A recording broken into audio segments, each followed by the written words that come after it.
আসসালামু আলাইকুম প্রিয় দর্শক, অন্য মঞ্চের আমাদের আজকের আলোচনায় আমন্ত্রিত অতিথি হিসেবে আছেন প্রিয় দর্শক, সাজ্জাদ কাদিরের শুভেচ্ছা নিন।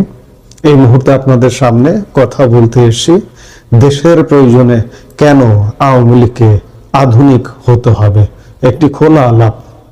আমি আওয়ামী লীগের কেউ নই, আওয়ামী লীগের সাথে আমার কোনো অফিসিয়াল সম্পর্ক নেই, কিন্তু বাংলাদেশে উগ্র সাম্প্রদায়িক শক্তি উত্থানের বিপরীতে আমার একান্ত চাওয়া বাংলাদেশে প্রধান দুই রাজনৈতিক দল আওয়ামী লীগ এবং বিএনপি, এই দুটি জাতীয়তাবাদী রাজনৈতিক দল এবং মধ্যপন্থার রাজনৈতিক দল সাম্প্রদায়িকতার বিরুদ্ধে এই দুটি রাজনৈতিক দল দৃঢ়ভাবে আমাদের সমাজে অবস্থান করুক এবং বাংলাদেশে ইতিবাচক রাজনীতির চর্চা হোক। আর আমাদের মতো ব্যক্তি, আমাদের মতো মানুষ কখনো রাজনীতি করতে পারবে না, কারণ আমরা কোনো তেলের ড্রাম নিয়ে কোনো জায়গায় হাজির হতে পারবো না, কারণ বাংলাদেশের রাজনীতি তেলের ড্রাম নির্ভর। যাই হোক, যে কথাটা বলতে এসছি মূল কথায় আসি। গতকাল যখন বাংলাদেশের বর্তমান প্রধানমন্ত্রী তারেক রহমানের অফিসিয়াল ফেসবুক পেজ বা প্রধানমন্ত্রীর কার্যালয়ের ফেসবুক পেজ ওপেন হবার খবর সংবাদ মাধ্যমে এলো, তার আগের দিন এটি ওপেন হয়েছে, তখন আমার মনে হলো যে বিগত আওয়ামী লীগ সরকারের সময় ডিজিটালি আসলে বাংলাদেশ কোথায় ছিল এবং আওয়ামী লীগ সরকারের ডিজিটাল হ্যান্ডেলটা কেমন করে করেছিল। আমি আওয়ামী লীগ যখন ক্ষমতায় ছিল তখনও বিষয়গুলো ভাবতাম এবং দেখতাম এই জায়গায় যথেষ্ট শূন্যতা ছিল। দু একজন নীতি নির্ধারক, সর্বোচ্চ নীতি নির্ধারণী পর্যায়ের, সেটি প্রধানমন্ত্রী না হলে প্রধানমন্ত্রীর ওই লেভেলের প্রধানমন্ত্রী হায়ারার্কি অনুযায়ী যদি দ্বিতীয় নম্বরে হন বা ওই দ্বিতীয় তৃতীয় বা ওয়ান এইরকম লেভেলে, আমি কিন্তু এই কথাগুলো বলেছিলাম, পরামর্শ দিয়েছিলাম, কিন্তু আমাদের পরামর্শ তো আসলে কেউ শুনবে না। কিন্তু তারপরেও কথা বলতে হবে, পরামর্শ। এই যে এখন যে আমি আলাপটা করছি, এই আলাপটার অর্থ কি, এই আলাপটার ফিডব্যাক কি?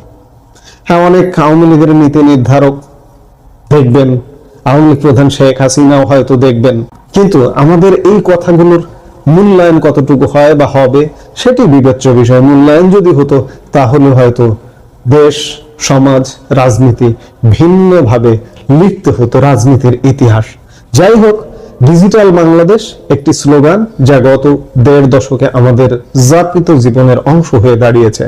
চারিদিকে hi tech park, fibre optic cable আর ফ্রিল্যান্সারদের জয়গান, অথচ এই বিপ্লবের যিনি প্রধান কারিগর, বিগত সরকারের প্রধানমন্ত্রী শেখ হাসিনা এবং তার যে রাজনৈতিক দল, সেই দলটির ভেতরে তাকালে আমরা এক অদ্ভুত বৈপরীত্য দেখতে পাই। একদিকে কৃত্রিম বুদ্ধিমত্তার স্বপ্ন, অন্যদিকে সাংগঠনিক কাঠামোর সেই মানধাত্তার আমলের অ্যানালগ রীতি। আমি এগুলো নিয়ে এর আগেও আলাপ করেছি, বিশেষ করে আওয়ামী লীগের সোশ্যাল মিডিয়া, আওয়ামী লীগের দল, আওয়ামী লীগের এই যে গত 1.5 বছর আওয়ামী লীগ পতন হয়েছে, দল আওয়ামী লীগের সোশ্যাল মিডিয়া অ্যাক্টিভিটিস, কিংবা আওয়ামী লীগ যখন ক্ষমতায় ছিল তখনও তাদের সোশ্যাল মিডিয়া অ্যাক্টিভিটিস আমি ধরে ধরে আওয়ামী লীগের যে প্রতিপক্ষ রাজনৈতিক দলগুলো, বিএনপি বলুন, জামাত বলুন, আমি তাদের পেজ ধরে ধরে আলাপ করেছি এর আগে কন্টেন্টে, যে আওয়ামী লীগ এই জায়গায় কতটা পিছিয়ে। আজকে আবারও আলাপ করতে এসেছি সেই বিষয়গুলো নিয়ে। আজকের আলোচনায় আমরা একটি কঠিন কিন্তু জরুরি প্রশ্ন তুলব। ডিজিটাল বাংলাদেশের রূপকার আওয়ামী লীগ নিজেই কি অ্যানালগ লাইফস্টাইলের বৃত্তে বন্দী? আজও দলটি ডিজিটাল কানেক্টিভিটিতে পিছিয়ে। আজ আমরা কথা বলবো উত্তরণের পথ নিয়ে। আপনারা কি কখনো ভেবে দেখেছেন, ডোনাল্ড ট্রাম্প থেকে শুরু করে নরেন্দ্র মোদী কিংবা ইলন মাস্ক, সবারই শক্তির অন্যতম উৎস তাদের সোশ্যাল মিডিয়া প্ল্যাটফর্ম, অথচ বাংলাদেশের সফলতম সময়ের প্রধানমন্ত্রী বা আওয়ামী লীগ প্রধানের কোনো ভেরিফাইড ব্যক্তিগত অ্যাকাউন্ট তিনি যখন ক্ষমতায় ছিলেন তখন ছিল না, আজও নেই। কিন্তু কেন এই বিমুখতা? বিশ্ব যখন এক্স বা সাবেক টুইটার বা ফেসবুকের একটা পোস্টে কূটনীতি নিয়ন্ত্রণ করছে, তখন আওয়ামী লীগ কেন কেবল প্রথাগত প্রেস রিলিজের উপর নির্ভর করে রইল? আমার প্রশ্ন ছিল, গত সরকারের আমলেও আওয়ামী লীগ প্রধান বা সেই সময়ের প্রধানমন্ত্রী শেখ হাসিনার একটি তথাকথিত প্রেস উইং ছিল। আজকের সরকার প্রধান বা রাষ্ট্রপ্রধানদের শুধুমাত্র কি প্রেস উইংয়ে সীমাবদ্ধ থাকলে হয়? হয় না। আজকে লাগে, আজকের পৃথিবীতে লাগে মাল্টিমিডিয়া উইং, কিন্তু আমরা বিগত সরকারের সময়ে দেখেছি মাল্টিমিডিয়া উইংহীন একটি সরকার, 16 বছরের সরকার। আজকে হঠাৎ করে আওয়ামী লীগের পতন হয়েছে কেন?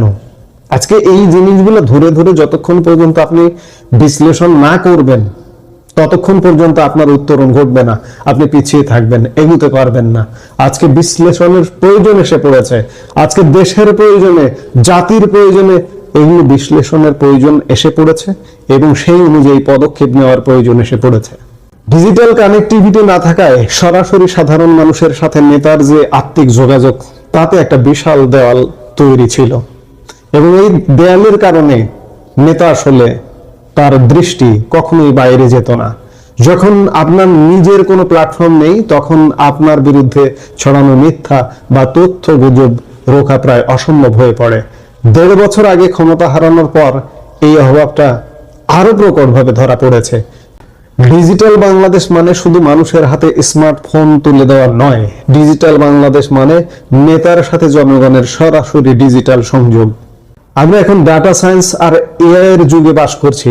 ডাটা বলছে মানুষ কি চায়, তরুণ প্রজন্ম কি ভাবছে। আওয়ামী লীগের বড় একটি অংশ আজও অ্যানালগ যুগে গোয়েন্দা রিপোর্ট বা তৃণমূলের পকেট নেতাদের তথ্যের উপর নির্ভরশীল, কিন্তু ডিজিটাল যুগে মানুষের পালস থাকে কমেন্ট বক্সে, ট্রেন্ডিং হ্যাশট্যাগে এবং সোশ্যাল মিডিয়া অ্যানালিটিক্সে। ডিজিটাল কানেক্টিভিটি থাকলে বোঝা যেত তরুণরা কোন বিষয়ে ক্ষুব্ধ, কেন তারা ব্যবধান তৈরি করছে। অ্যানালগ লাইফস্টাইল ধারণ করে আপনি যখন ডিজিটাল জনগণের উপর শাসন বা রাজনীতি করতে চান, তখন সেখানে একটা কানেক্ট ডিসকানেক্ট তৈরি হয়। এই বিচ্ছিন্নতাই হয়তো 1.5 বছর আগে সেই রাজনৈতিক পট পরিবর্তনের অন্যতম কারণ ছিল। জনগণের সাথে ডিজিটাল আত্মার যোগাযোগ না থাকলে পালস বোঝা অসম্ভব। আজকে ভাবতে বড় অবাক লাগে, আওয়ামী লীগ দেশকে ডিজিটাল করেছে, কিন্তু নিজেদেরকে ডিজিটাল করতে পেরেছে? পারেনি। উত্তর এক কথাই যদি বলি। অন্যদিকে আওয়ামী লীগের প্রতিপক্ষ রাজনৈতিক দলগুলো, বিএনপি বলুন কিংবা চরম সাম্প্রদায়িক শক্তি জামাতে ইসলামী বলুন, জামাতে ইসলামী এই জায়গায় বহু এগিয়ে। দাপ্তরিক কাজে অটোমেশন হয়েছে ঠিকই, কিন্তু রাজনৈতিক সিদ্ধান্ত গ্রহণ প্রক্রিয়া আজও সেই পুরনো আমলের অ্যানালগ শৃঙ্খলে আটকে। ডিজিটাল মানসিকতা মানে স্বচ্ছতা, দ্রুত প্রতিক্রিয়া এবং ফিডব্যাক গ্রহণ করা। দলের ভেতরে তরুণ প্রজন্মের আইটি বিশেষজ্ঞদের জায়গা কোথায়? কেন আজও দলের নীতি নির্ধারণী পর্যায়ে সোশ্যাল মিডিয়ার প্রভাব ছেলে খেলা মনে করা হয়? ডিজিটাল খোলসের ভেতরে অ্যানালগ হৃৎপিণ্ড নিয়ে আগামীর চ্যালেঞ্জ মোকাবেলা করা অসম্ভব। 1.5 বছর ধরে যে দিশেহারা ভাব আমরা দেখছি, তার মূলে রয়েছে এই আধুনিক বিশ্বের সাথে খাপ খাওয়াতে না পারার ব্যর্থতা। শুধু ব্যর্থতার কথা বলবো না, উত্তরণের পথ ও আওয়ামী লীগের জন্য দুই একটা পরামর্শের কথাও বলবো বাংলাদেশের একজন ক্ষুদ্র নাগরিক হিসেবে। মুক্তিযুদ্ধে নেতৃত্ব দেওয়া এই প্রাচীন দলটি দেশের প্রয়োজনে আজও প্রাসঙ্গিক, কিন্তু প্রাসঙ্গিক থাকতে হলে তাকে বিতর্ক করতে হবে। আওয়ামী লীগের জন্য আমাদের কিছু গঠনমূলক পরামর্শ। শীর্ষ নেতৃত্বের সরাসরি সোশ্যাল মিডিয়া উপস্থিতি নিশ্চিত করতে হবে, যেখানে তিনি সরাসরি জনগণের প্রশ্নের উত্তর দেবেন, নিজের দর্শন শেয়ার করবেন। কেবল আইটি সেল নয়, একটি শক্তিশালী ডিজিটাল পলিটিক্যাল থিঙ্ক ট্যাঙ্ক গঠন করতে হবে, যারা এআই এবং ডাটা অ্যানালাইসিস ব্যবহার করে জনমত বিশ্লেষণ করবে। সাংগঠনিক চিঠিপত্র থেকে শুরু করে সদস্যপদ সংগ্রহ সবকিছুকে একটা সেন্ট্রাল ডিজিটাল ইকোসিস্টেমে নিয়ে আসতে হবে। যারা ডিজিটাল ভাষা বোঝেন সেই জেনারেশন জেনজি বা মিলেনিয়ালদের দলের নীতি নির্ধারণী পর্যায়ে নিয়ে আসতে হবে। ডিজিটাল প্ল্যাটফর্মকে কেবল প্রচারের হাতিয়ার নয়, জনগণের অভিযোগ শোনার মাধ্যম হিসেবে ব্যবহার করতে হবে। পরিশেষে এটুকুই বলবো, দেয়ালের লেখাগুলো পড়ার সময় এসেছে। ডিজিটাল বাংলাদেশের স্বপ্নদ্রষ্টা হয়ে অ্যানালগ অন্ধকারে বসে থাকাটা বড়ই ট্রাজিক। 1.5 বছর পার হয়ে গেছে। দিশেহারা ভাব কাটিয়ে উঠতে হলে আওয়ামী লীগকে তার খোলস ভাঙতে হবে। মুক্তিযুদ্ধের চেতনা আর আধুনিক প্রযুক্তির সমন্বয় ঘটিয়ে যদি দলটি নিজেকে নতুন করে আবিষ্কার করতে পারে, তবেই আগামীর চ্যালেঞ্জ মোকাবেলা করতে পারবে। মনে রাখবেন, সময় কারো জন্য অপেক্ষা করে না, সেটা অ্যানালগ ঘড়ি হোক কিংবা ডিজিটাল স্মার্ট ওয়াচ। প্রিয় দর্শক, আপনি কি মনে করেন আওয়ামী লীগ কি পারবে তাদের এই ডিজিটাল অ্যানালগ দ্বন্দ্ব কাটিয়ে উঠতে? কমেন্টে আপনার মতামত জানান। এই মুহূর্তে এ পর্যন্তই। সবাই ভালো থাকুন, সুস্থ থাকুন। আমাদের ভিডিওগুলো নিয়মিত পেতে সাবস্ক্রাইব করুন Sajjad Kadir and the legends YouTube channel. Sajjad এবং কাদিরের লাইক, কমেন্ট, শেয়ার করে সাথে থাকুন। কথা বলতে এসে আদালতের কাঠগড়া থেকে ইতিহাসের কাঠগড়ায় তারেক রহমান, তিনি কি পারবেন বাংলাদেশের ত্রাতা হতে? আমরা মাঝে মাঝে বিভিন্ন গণমাধ্যমে প্রকাশিত ভালো আর্টিকেল বিশ্লেষণ করি, আবার নিজেরও যেহেতু এটি একটি কর্ম এলাকা, আমি দীর্ঘদিন কলাম লেখা থেকে আজকে যখন কোনো একটা ভালো আর্টিকেল দেখে সেটি নিয়ে একটু কথা বলবার বা বিশ্লেষণ করবার চেষ্টা করি। আজকে এই মুহূর্তেও আমরা একটি ভালো আর্টিকেল, প্রথম আলোয় প্রকাশিত আর্টিকেল আমরা বিশ্লেষণ করব। তারেক রহমান এখন ইতিহাসের কাঠগড়ায়, অথচ তারেক রহমানের আদালতের কাঠগড়ায় থাকবার কথা ছিল। কিন্তু আমি তার শত মামলার দিকে যাব না, বিশেষ করে একটি মামলার কথা যদি বলেন, 21শে আগস্ট গ্রেনেড হামলা মামলা। এই মামলাটির চার্জশিট দেওয়া হয়েছিল মূলত প্রথমে 2008 সালে তত্ত্বাবধায়ক সরকার বা সেই সময়ের সেনা সমর্থিত তত্ত্বাবধায়ক সরকার ফখরুদ্দিন সরকারের আমলে। সেই চার্জশিটে তারেক রহমানের নাম ছিল না। 2009 সালে আওয়ামী লীগ যখন ক্ষমতায় আসে, ক্ষমতায় আসবার পরে 2011 সালে একটি সম্পূরক চার্জশিট দেওয়া হয় এবং সেই চার্জশিটে তারেক রহমানের নাম যুক্ত করা হয়। জানি না রাজনৈতিক প্রতিহিংসা নাকি তদন্তের প্রেক্ষিতে, সেটি আইন জানে, ইতিহাস জানে, ভবিষ্যতে আরো অনেক ইতিহাস চর্চা হবে। সোজা কথা, তারেক রহমান 21শে আগস্ট গ্রেনেড হামলা মামলায় একজন সাজাপ্রাপ্ত আসামি ছিলেন। যাবজ্জীবন কারাদণ্ড এবং অর্থদণ্ডে তিনি যখন পলাতক, বাংলাদেশের আদালত তাকে পলাতক ঘোষণা করেছিল, পলাতক ছিলেন এবং তিনি দণ্ডপ্রাপ্ত আসামি ছিলেন। সেই জায়গা থেকে পরিবর্তিত বাংলাদেশে আওয়ামী লীগ সরকারের পতনের পর আদালত সেই সম্পূরক যে চার্জশিটটা দেওয়া হয় 2011 সালে, সেই চার্জশিটটাকে অবৈধ ঘোষণা করে এবং তারেক রহমানকে বেকসুর খালাস দেয়। যাই হোক, তারেক রহমানের সত্যিকার অর্থে আদালত ফেস করেই দায়মুক্ত হওয়ার কথা, কিন্তু ইতিহাস তাকে ইতিহাসের কাঠগড়ায় দাঁড় করিয়েছে। তিনি এখন আদালতের কাঠগড়ার আসামি নন, তিনি বাংলাদেশের এই মুহূর্তের প্রধানমন্ত্রী। এই জন্যই তাকে বলা হচ্ছে যে তিনি কি পারবেন বাংলাদেশের ত্রাতা হতে। ইতিহাস সবাইকে সমান সুযোগ দেয় না, কিন্তু কাউকে কাউকে দেয়, সুযোগ দেয় এক একজন স্টেটম্যান বা রাষ্ট্রনায়ক হওয়ার। বাংলাদেশের রাজনীতিতে এখন সেই মহেন্দ্রক্ষণ, দীর্ঘ 17 বছরের নির্বাসন আর চড়াই উতরাই পেরিয়ে তারেক রহমান এখন দেশের শাসনভারের কেন্দ্রে। কিন্তু প্রশ্ন হলো, তিনি কি কেবল একজন প্রধানমন্ত্রী হিসেবে সীমাবদ্ধ থাকবেন, নাকি নিজেকে একজন সার্থক স্টেটসম্যান হিসেবে প্রতিষ্ঠিত করতে পারবেন?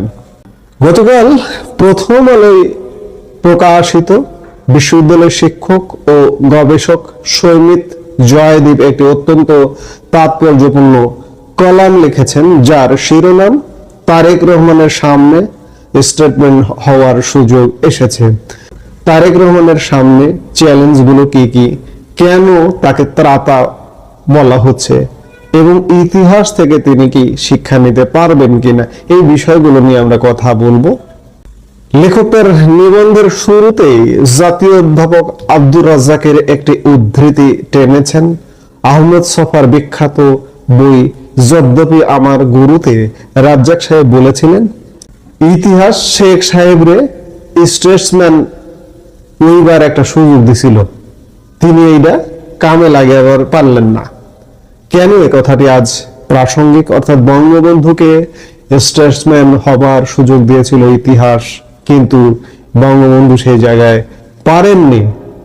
লেখক বলছেন, এই কলাম লেখক বলছেন, কেন এই কথাটি আজ প্রাসঙ্গিক? 1972 সালে সদ্য স্বাধীন দেশে যে বিপুল সম্ভাবনা তৈরি হয়েছিল, রাষ্ট্র ক্ষমতা গ্রহণের পর দিকপাল নেতারা জনগণের প্রত্যাশা পূরণে ব্যর্থ হয়েছিলেন। তারা জনগণ থেকে বিচ্ছিন্ন হয়ে পড়েছিলেন, ফলে তৈরি হয়েছিল চরম হতাশা। আজ 2026 সালে দাঁড়িয়ে তারেক রহমানও কি একই রকম এক সন্ধিক্ষণে নেই? 2026-এর জুলাই গণ অভ্যুত্থান বলা হয়, আমি বলি এটি ষড়যন্ত্র। জুলাই ষড়যন্ত্রের পরে 18 মাসের অস্থিরতা, মব কালচার আর রাজনৈতিক শূন্যতার পর মানুষ বিএনপিকে বেছে নিয়েছে। এই কলাম লেখক বলছেন, বাংলাদেশের রাজনীতি এখন একটি জ্বলন্ত স্ফুলিঙ্গের উপর বসে আছে। এই অবস্থায় তারেক রহমানকে সিদ্ধান্ত নিতে হবে, তিনি কি অতীতের ভুল থেকে শিখবেন নাকি সেই পুরনো বৃত্তেই ঘুরপাক খাবেন। নিবন্ধের দ্বিতীয় অংশে লেখক একটি গভীর সত্য উন্মোচন করেছেন। বিএনপি 2/3 আসন নিয়ে বিজয়ী হয়েছে, কিন্তু এই জয় কি কেবল বিএনপির সাংগঠনিক শক্তির? লেখক বলছেন, না, মানুষ ভোট দিয়েছে কারণ তারা বিকল্প খুঁজছিল। জুলাই ষড়যন্ত্রের সময় প্রশ্ন উঠেছিল বিকল্প কি? তখন উত্তর ছিল তুমি ও আমি। কিন্তু 18 মাসে মানুষ দেখেছে মববাজি, ভাঙচুর, নারীর প্রতি অসম্মান আর আইনের শাসনের অভাব। এই চরম নৈরাজ্য থেকে বাঁচতে মানুষ স্থিতিশীলতা চেয়েছে। যখন ব্যালট বক্সে আওয়ামী লীগকে দেখেনি, তখনই মানুষ স্থিতিশীলতার আশায়, বহু আশা নিয়ে বিএনপিকে ভোট দিয়েছে। যে মানুষটাই ভোট কেন্দ্রে গেছে, মানুষ কম গেছে, কিন্তু যিনি গেছেন তিনি বিএনপির উপর আশা খুঁজবার চেষ্টা করেছেন। এখানে একটি গুরুত্বপূর্ণ লাইন আছে এই লেখকের লেখায়, বিএনপি যতটা জিতেছে তার চেয়ে বেশি প্রকৃতপন্থী জনগণ তাকে জিতিয়েছে। অর্থাৎ মানুষ বিএনপির অতীত শাসনকাল নিয়ে প্রশ্ন থাকা সত্ত্বেও বর্তমানের ভয়াবহতা থেকে বাঁচতে এবং মুক্তিযুদ্ধের চেতনাকে সমুন্নত রাখতে বিএনপিকে এই বিশাল জন্মঋণ শোধের সুযোগ দিয়েছে। অতীত বিএনপির একই সাথে অতীত আছে এবং বিগত 1.5 বছরে বিএনপির সারা দেশের তাণ্ডব, এই তাণ্ডব সত্ত্বেও শুধুমাত্র সাম্প্রদায়িকতার বিষ বাষ্প, নারীর প্রতি অবমাননা থেকে বাঁচতে জামাতের বিপক্ষে বিএনপিকে মানুষ ভোট দিয়েছে। জনগণের এই রায় আসলে একটি প্রচন্ড চাপ। তারেক রহমানকে বুঝতে হবে এই সমর্থন চিরস্থায়ী নয়, এটি একটি সুযোগ দেশকে খাদের কিনারা থেকে টেনে তোলার। এখন আসা যাক আসল কথায়, তারেক রহমানের সামনে বাধার প্রাচীর আসলে ঠিক কতটা বড়। নিবন্ধে লেখক পরিষ্কার করে বলেছেন, আদর্শিক, অর্থনৈতিক, সাংস্কৃতিক বা রাজনৈতিক কোনো দিক দিয়ে বাংলাদেশ এখন ঠিক অবস্থায় নেই। নির্বাচনের আগে অনেক সুন্দর কথা বলা যায়, কিন্তু ক্ষমতায় বসার পর বাস্তবতা ভিন্ন। লেখকের ভাষায়, দেশের এখন শুধু একজন নেতা প্রয়োজন নেই, প্রয়োজন একজন ত্রাতা। বাংলাদেশের প্রধান সংকট হলো রাজনৈতিক সংস্কৃতির অভাব। আওয়ামী লীগ 17 বছর ক্ষমতায় থেকে দলটিকে গুপ্তজীবীদের দলে পরিণত করেছিল। বিএনপি কি একই পথে হাঁটবে? তারেক রহমান প্রবাসে থেকে যে সংযমী ও পরিপক্ক রাজনীতির বীজ বুনেছেন, বিএনপির তৃণমূলের নেতা কর্মীরা কি তা ধারণ করতে পারবে, নাকি জয়ের দম্ভে তারা আবার দুধের মাছিদের কবলে পড়বে? ক্ষমতায় থাকাকালীন বিরোধী মতকে শ্রদ্ধা জানানোই হলো বড় পরীক্ষা। তারেক রহমান কি পারবেন তার প্রতিপক্ষকে রাজনৈতিক স্পেস দিতে, নাকি তিনি প্রতিহিংসার রাজনীতিতে জড়িয়ে পড়বেন? এখানে খুব গুরুত্বপূর্ণভাবে বলা হচ্ছে রাজনৈতিক প্রতিপক্ষ আসলে আওয়ামী লীগ। আওয়ামী লীগকে কি স্পেস দিতে পারবেন, নাকি তিনিও প্রতিহিংসায় জড়িয়ে যাবেন? ত্রাতা হওয়ার প্রশ্নে এটি কিন্তু খুব গুরুত্বপূর্ণ একটি বিষয়। তিনি যদি জায়গা দিতে পারেন তাহলে তিনি ত্রাতা হতে পারেন, না হলে কিন্তু তিনি আস্থা করে ছুড়ে পড়বেন। লেখক সৈমিত জয়দীপ একটি অত্যন্ত দূরদর্শী পয়েন্ট তুলে ধরেছেন তার এই লেখায়। তিনি বলেছেন, একটি দেশের সবকিছু ঠিক হওয়া সম্ভব যদি রাজনীতি ঠিক হয়, আর রাজনীতি ঠিক করার দায়িত্ব কেবল সরকারের নয়, রাজনৈতিক দলের। বিগত শাসন আমলে আমরা দেখেছি দল আর রাষ্ট্র একাকার হয়ে গিয়েছিল, ফলে দল যখন জনবিচ্ছিন্ন হয়, রাষ্ট্র তখন মুখ থুবড়ে পড়েছিল আওয়ামী লীগ শাসন আমলে। তারেক রহমানকে এই ফাঁদ থেকে বাঁচতে হবে। তাকে কেবল প্রধানমন্ত্রী হিসেবে নয়, দলীয় প্রধান হিসেবে দলকে এমনভাবে গড়ে তুলতে হবে যেন তা একটি আধুনিক ও গণতান্ত্রিক রাষ্ট্র গঠনে সহায়ক হয়। নিবন্ধের শেষে একটি গুরুত্বপূর্ণ সতর্কবাণী আছে। আজকের জয় আগামীকালের পরাজয়ের কারণ হতে পারে যদি নেতা কর্মীরা জনগণের স্বার্থের পরিপন্থী কাজ করে। 2001-2006 মেয়াদের নেতিবাচক প্রচারণাকে মোকাবেলা করার একমাত্র পথ হলো কাজে প্রমাণ করা যে এই তারেক রহমান অনেক বেশি পরিণত এবং দূরদর্শী। এই তারেক রহমান সেই তারেক রহমান নয়। সৈনিক জয়দীপের এই বিশ্লেষণ আমাদের এই বার্তায় দেয় যে তারেক রহমানের সামনে আজ ইতিহাসের সেই বিরল সুযোগ যা বঙ্গবন্ধু বা জিয়াউর রহমান পরবর্তী সময়ে খুব কম নেতায় পেয়েছেন। তিনি কি কেবল ক্ষমতার স্বাদ নেবেন নাকি আগামী 50 বছরের বাংলাদেশের ভিত্তি গড়ে দেবেন? তিনি কি স্টেটসম্যান হতে পারবেন? বাংলাদেশের কোটি কোটি মানুষের চোখ এখন তার দিকে। ইতিহাস যেমন সুযোগ দেয় তেমনি ইতিহাস নিষ্ঠুরভাবে বিচারও করে এবং সুযোগ কেড়ে নেয়। তারেক রহমান সেই বিচারে উত্তীর্ণ হতে পারবেন কিনা সেটাই এখন দেখার বিষয়। আপনাদের কি মনে হয় তারেক রহমান কি পারবেন এই বিপুল জনপ্রত্যাশা সামাল দিতে? কমেন্ট করে আমাদের জানান। এই মুহূর্তে এ পর্যন্ত। সবাই ভালো থাকুন, সুস্থ থাকুন। আমাদের ভিডিওগুলো নিয়মিত পেতে সাবস্ক্রাইব করুন Sajjad Kadir and the legends YouTube channel এবং লাইক, কমেন্ট, শেয়ার করে সাথে থাকুন।